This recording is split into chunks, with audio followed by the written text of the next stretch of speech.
You want to overcome your fear of judgment?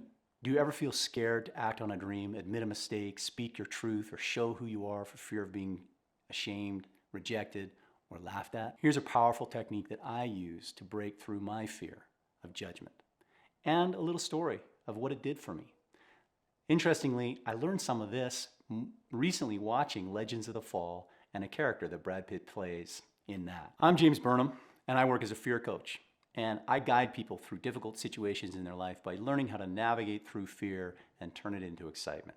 Stick with me, and I'll show you how to do that in this situation. Are you not entertained? Are you not entertained?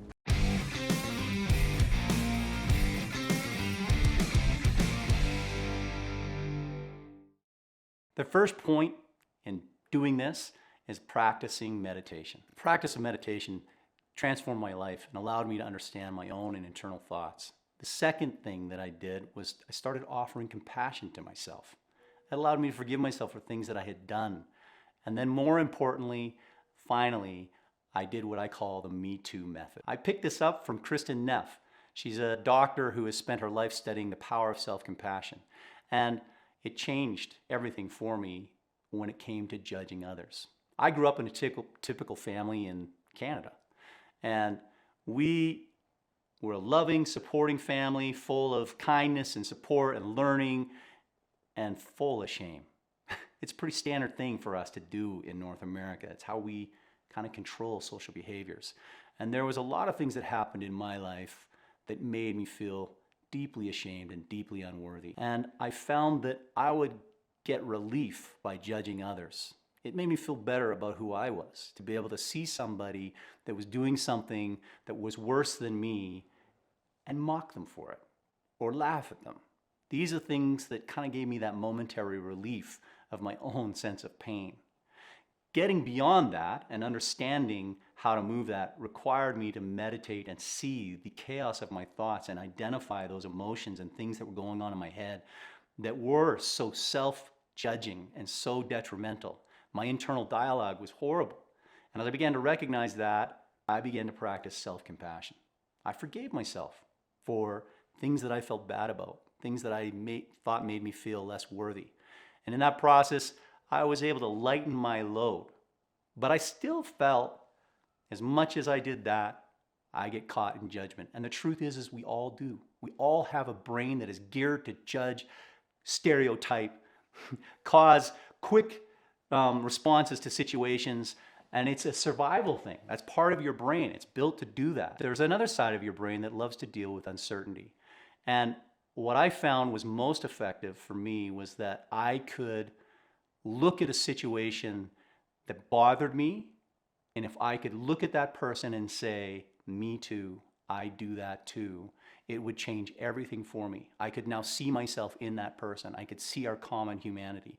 It would allow me to then let go of that sense of inner turmoil that I feel when I judge someone, because it comes from a place of self-loathing and hatred anyway. So then that feeling is with me as I'm judging somebody, and it messes up my mojo, man. It doesn't make me feel good. I was watching Legends of the Fall the other day, and Brad Pitt plays a character that is this epic sort of perfect personification of a man. And as I watched it, it's very easy to look at it and say, oh yeah, I can see myself like that guy. It's fun to do that, right? We can see ourselves in those things we admire most very easily. And there was the youngest brother. There's 3 brothers in this movie that are basically torn apart by the love of one woman. And the youngest brother comes home with this girl that he's about to marry, and he is this innocent, beautiful, excited kid that has a deep sense of honor, that is naively driven, and he wants to prove himself in war. And Brad and the brothers go to war, and the eldest brother is injured. Brad Pitt is unable to protect the youngest brother, who is killed on the battlefield, and it devastates him. And they go home kind of broken from this, and the 2 brothers both fall in love with this woman that's left. The eldest brother does not get the girl, and he kind of turns inward and becomes selfish and angry and motivated by his own need and manipulative and outwardly seeking affirmation from all the wrong places. And I found him to be despicable, and I didn't like him. And I also could see that the youngest brother had been something that was this momentary, beautiful thing that I could see the innocence of myself in as well. But I didn't want to see myself in the eldest brother who portrayed characteristics that I didn't like. But when I paused and thought about this movie and these three very polarizing characters, I thought, there is pieces of me in all of them. And as I looked at this character, and it's just a movie, but as I looked at this character, the eldest brother that was acting so despicably, and thought, how do I act in that way? My heart opened for the guy in the movie. Literally, just in a movie. That feeling of frustration that I had for him withdrew. And I was able to look at this character and offer him compassion and offer it for myself for the ways that I show up like he does in that movie. Because we all have a piece of us that's like that. And this is a powerful thing, this METOO concept. It connects us with everyone, no matter the failure they make, no matter the mistake that is confronting us. If we can see in some small aspect the way we ourselves act in that way, while offering ourselves compassion, we can extend that to others. It frees us of judgment of others. And when we are free of our judgment of others, it now allows us to be free to act without fear of judgment on ourselves. Those meanings that people throw down at us, we begin to see as just these temporary thoughts and feelings that come our way from people that don't understand who we are. Or maybe they aren't ready to see us, and that's okay.